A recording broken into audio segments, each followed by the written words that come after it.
We're going to get a picture here for promotional purposes. Promotional. You know about this. 3, 2, 1.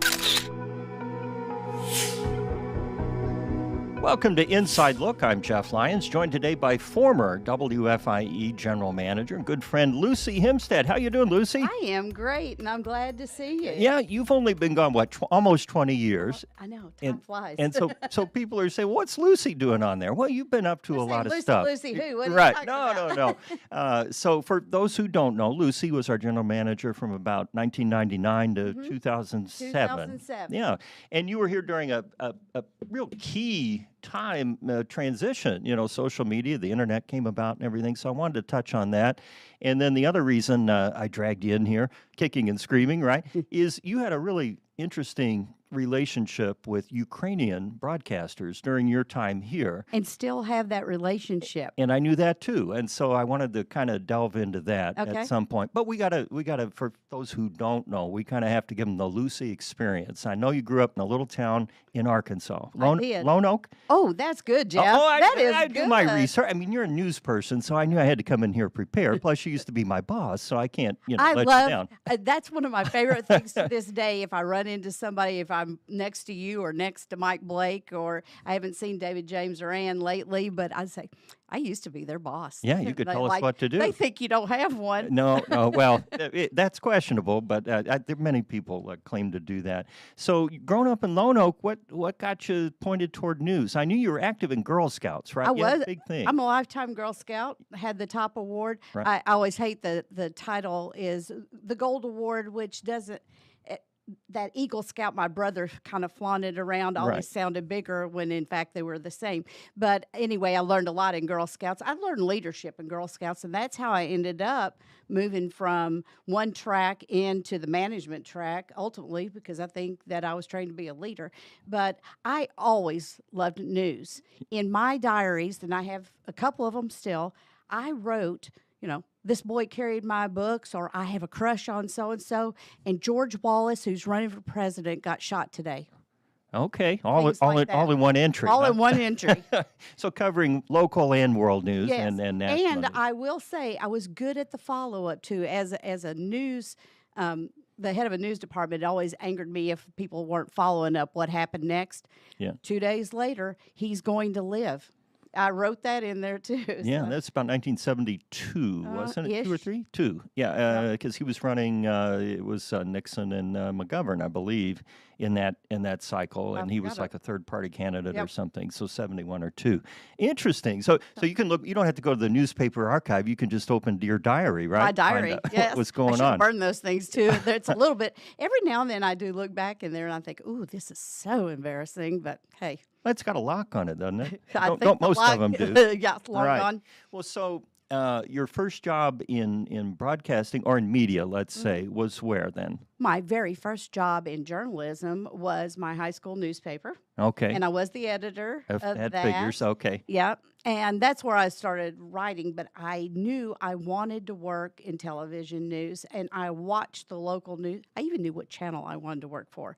And when I got to college, there was a position posted for, we called it a production assistant at the time, running the teleprompter Sure, was sure. the gist of it, and ripping scripts and those back in the old day when you had to hand out scripts. I to know. everybody. Yeah, I tried to explain that to the younger try people to- here, and they just look at me like So I that have was my three very eyes. First Yeah. job, and it was at the CBS affiliate in Little Rock.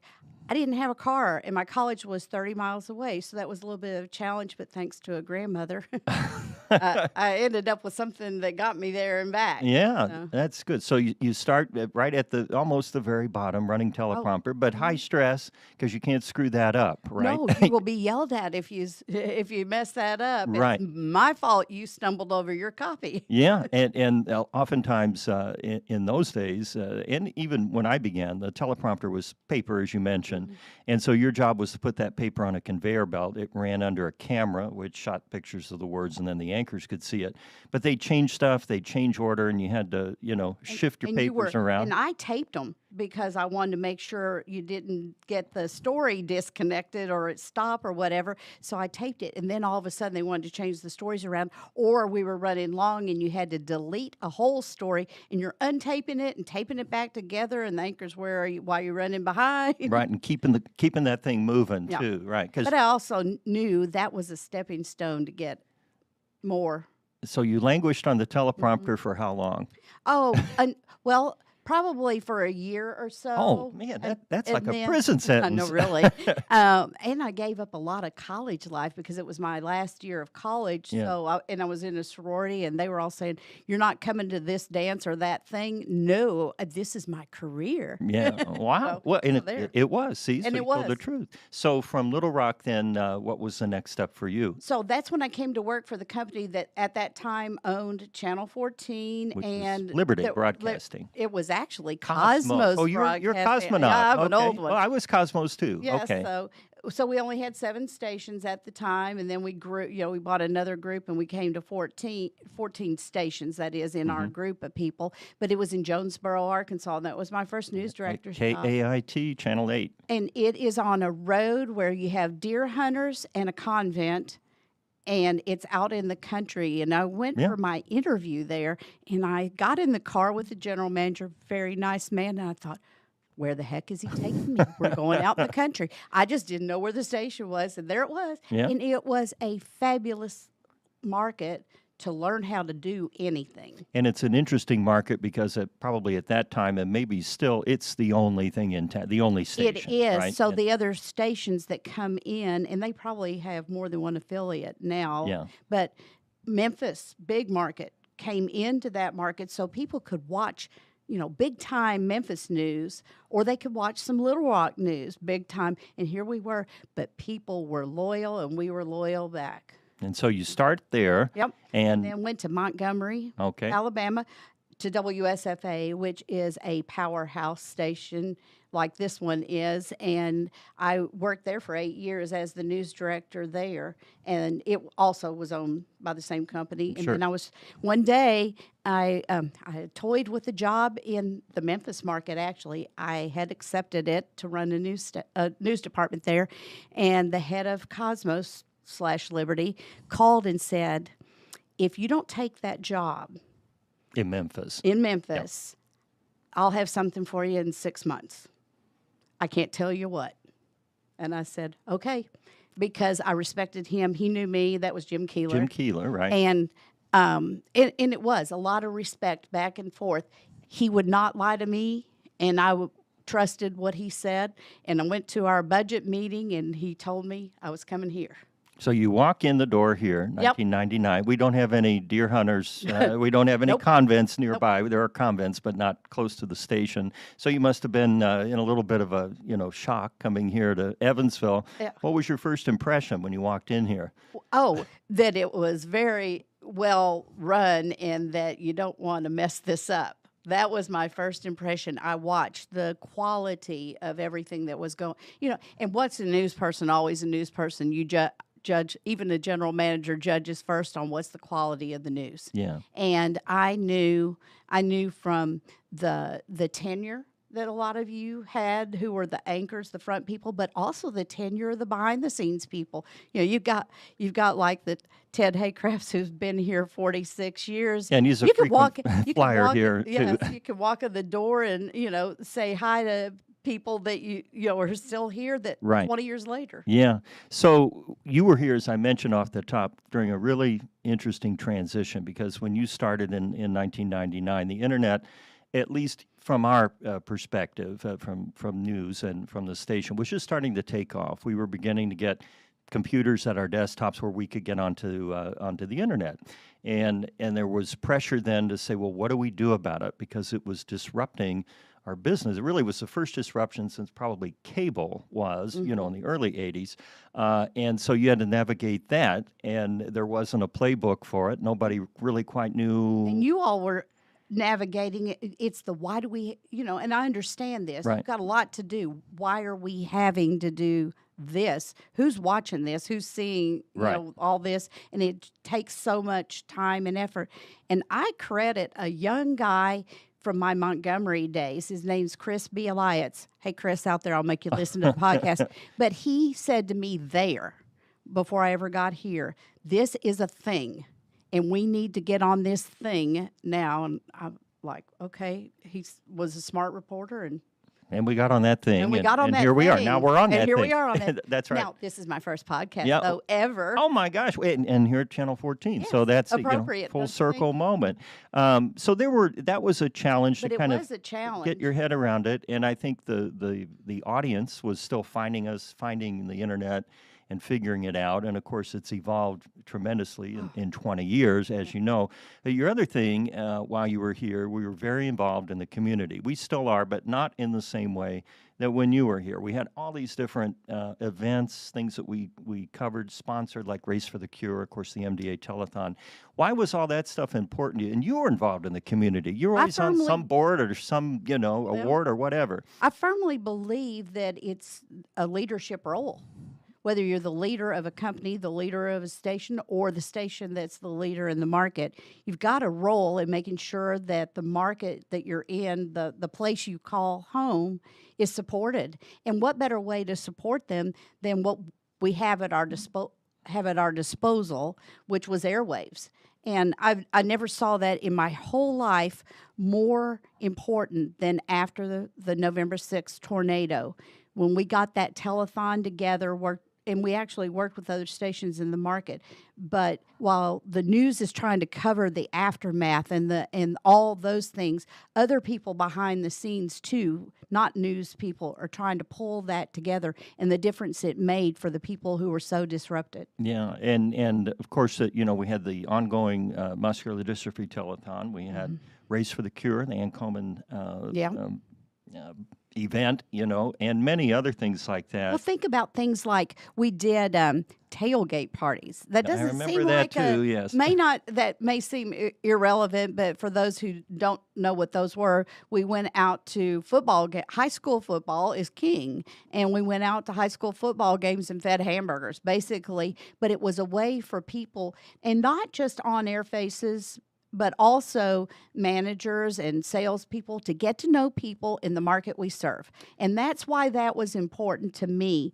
We were getting out there, and nothing better in a hometown, in any town, is getting their people together for Friday night football. You got to see the town and the people. And a lot of that, of course, is lost right now. In the current climate that we're in, the companies are getting bigger, and we don't do as many of those things. Not that we aren't involved in the community, it's just in a different way. You were involved in the Radio TV News Directors Association. I think you ran the thing, didn't you? Weren't you the president of that too?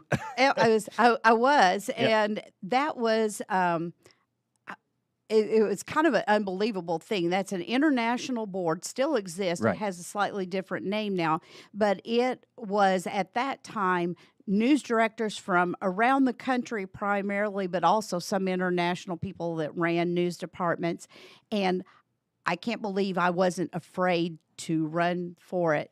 And I stood at a podium, and you can see how short I am here, in Los Angeles, and made my pitch for the job. And it was a contested race, and I got it. So it's not that I didn't have my full-time job, but I also got great opportunities those years I was on that board to travel, meet people, and I think all that also brings something to the table. Yeah, and that was, of course, where the Ukraine project came from. Yes, Yeah, because one of my friends from that organization knew that the group that was putting together Ukraine was in its infancy at that time as an independent country from the Soviet Union.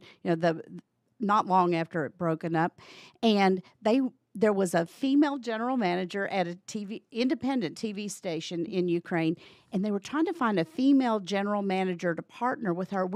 Our job was to help them grow, and that was what it was about. And the U.S. State Department did fund part of this, so they wanted to pair TV stations, and that's how we ended up in a partnership. A friend of mine said, "I know a female general manager in the Midwest, which would be perfect." So here we are. And then off we trooped to Ukraine, David James and me. Yeah, well, and I was going to talk about that because you made several trips over there. They came here and looked around a little bit, and parenthetically, you were the first woman to run 14 I was. general manager, and probably at that time, not a lot of women in the general manager seats around the country, or There were not a lot, and there weren't a lot of news people in Yeah. general manager seats, nor women. And in this market, there had not been a female general manager. And I didn't really think about it much at the time. I did kind of later when people talked about it a bit.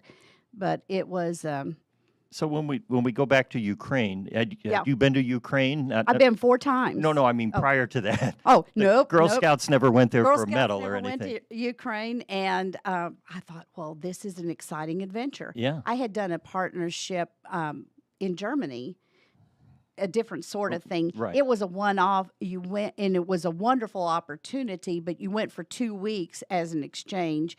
In this case, with the Ukraine program, we went there, they came here, we went back. It was ongoing, and here we are. That same woman is still running that station in the middle of a war Yeah. in And, Ukraine. and at the time, as you said, they had just come out of occupation or being Mm-hmm. a part of the Soviet Union and finding that independence and non-state broadcasting, where they had Right. kind of like the American style of broadcasting was at that point, where you're separate from the government, right? Yes. So were you reinventing the wheel for them, or how? We were- What did they have to work with the first time you went, and who went? David James went that Okay, our former anchor. Yeah. first trip. I'm trying to remember. I believe Clarence Mann, who was Our the production production manager, manager, went right. with me. The 3 of us did the first trip. Okay. And they were trying to get people from our stations, and the reason we were doing it multiple times is different areas of functioning within the station. So another time we did some sales training. Yeah. And when they came here, they did some sales training because they were new at that time of learning how to effectively sell what they were putting on the air. But also, we did this partnership with 2 stations ultimately. And the second station, I was there the day they did their first live shot out in the community in a truck, Right. live shot. And we had helped them Sure. with that, Okay. with technology. And was this a competing? You were in Ternopil. Was that? Ternopil, Yeah, yes, yeah. which is near the Romania, near the Okay. Carpathian Mountains. Right. Both stations that I worked with were on the west. Okay. So I've never been on the east side of Ukraine, which Mm-hmm. obviously would be drastically different. Well, sure. But I've been in Kyiv 4 times, Yeah. and it is a beautiful city. And every time today, I have a friend who lives there now with her 3 children in a high rise, and 2 high rises were hit overnight last night. I have left her a message and haven't heard back from her yet today. Yeah. And with the station over there covering a war, I mean, this is something nobody could be prepared for. Right. And I'll tell you where they've risen. So many, equally smart people just didn't have the access before to what we knew. But now, when the war started, they got on satellite. The station in Ternopil did, and now they're regional voice, Mm-hmm. and they have fought tooth and nail to keep that station run. I mean, nobody wants to sponsor a war. Trying to find advertising to keep the station on Right. the air. They've drastically had to cut some staffing, but they are on the air. They've done new programming. They pivoted programming to talk about how children are affected, or so many women are then in all the cities doing different things, and how is that affecting Right. family life, their work life? So men are fighting, And so right? the men are fighting. Yeah. Yeah. You think of it, I mean, there's really no parallel. Maybe hurricane coverage, perhaps, on the Gulf Coast, or wherever, where you would have a prolonged period of disruption. But even that, not the same as having missiles coming in and that. So I'm not sure how you even approach covering a war when you're in the war. And one thing that I think has been helpful probably to them, and I'm not sure Yulia, who's that manager, and I haven't talked about this, but I've talked about it with another friend, is the troops have smartphones. Some of them do. You're getting some video or frontline reporting, if you will, Yeah. from people from your Like community. citizen journalists, Yeah, right? Yeah. citizen journalists. Just like we ask for people after a major weather event, send us your pictures and videos. Right. I do think that there's some of that because I've gotten video and I was able to show it to my grandchildren of where they were hiding. Yeah. Things like they have to be careful about what they're Of course. sharing, Yeah. obviously.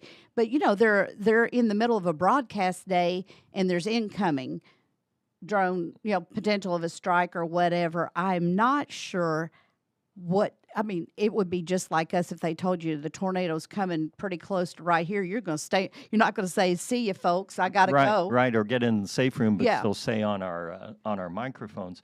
So when you started out over there, or when they were starting out, were you there then to say, well, you might try this next time, or were you more of a just like watching, and then they would ask you, Lucy, what would you all do in We this took situation? some prepared things. Yeah.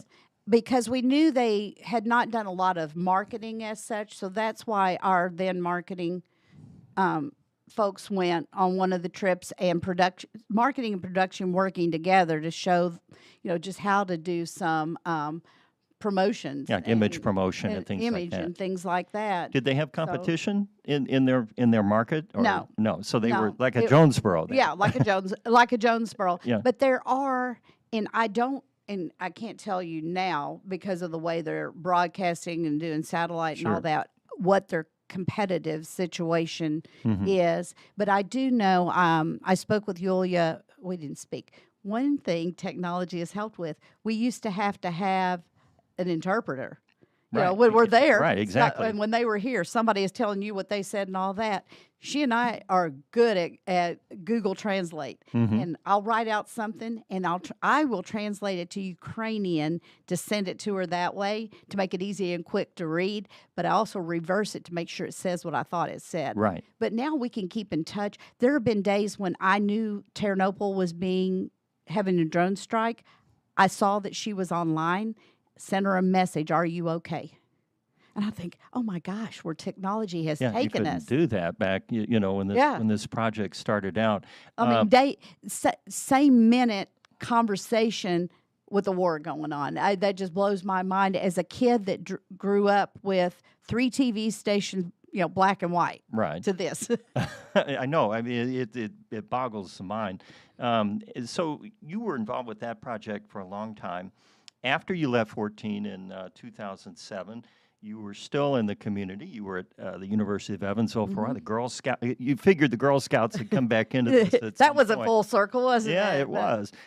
So what was life like for you after broadcasting? Did you miss it? Did you get shaky every morning? Because I think I transitioned a little easier than I would. Several things helped in my transitioning to retirement, I'll say. Going from the news department, I had to get the news out of my system as a daily thing Right. because I had other responsibilities. Not that I ever let it go completely, but then by the time I came out of TV and into something else, I had let go a little bit. Yeah. So I think that helped. It wasn't the thing that I grew up wanting to do Sure. as much. It's interesting because most, and I think in my career, I've worked for 8, 9, I think 11 general managers in 40 years, and they either came from sales or from news. Very rarely did you have one that came, like, say, from production. Oh, we have one from production, actually, the guy that hired me. But and it's funny because the demeanor and the outlook of the news general managers is always weighted toward news and tends to be a little more cynical. And I don't mean that in a negative way, just questioning, right? Yes. Because you're critical. Any journalist is going to ask questions. They'll ask a lot of questions. Whereas when they came from sales, it tends to be kind of a rosier outlook on life, when talking to the news people, because they're salespeople, right? And it's been interesting because we've gone, back and forth from one to the other here. But they all have the common goal. They want the station to be good, and they want the news to be good, and of course they want to sell stuff. So it's been interesting to work with so many different general managers along the way, and I'm sure for you So too. let me right? ask you: you had worked for 2 sales managers as a GM back to back because it was That's true. Yeah. Nottingham and then Langford, Right. and then I came. So you had sales backgrounds, pretty much, not breathing down your neck Right. about news. So what'd you think when you knew you were getting a news person as your boss? Oh, well, I've kind of had an idea of how that would work, and I mean, you came in here and pretty much we were, from my point of view, which is weather, we were doing all right. We had some improvement to make, and we made that, I think, at your behest, or maybe at the consultant's behest through you down to us. But it was interesting because at least you had a certain empathy for what goes on day to day to get a newscast on Or what there. equipment you Right, needed. right, and then but again, it was so different with only being in a group of 14 stations, and I remember when it was 7 or 8 or whatever it was, and so now with consolidation, the Gray that owns us owns hundreds of, literally, I mean, almost 200 stations now, and that's just a different vibe.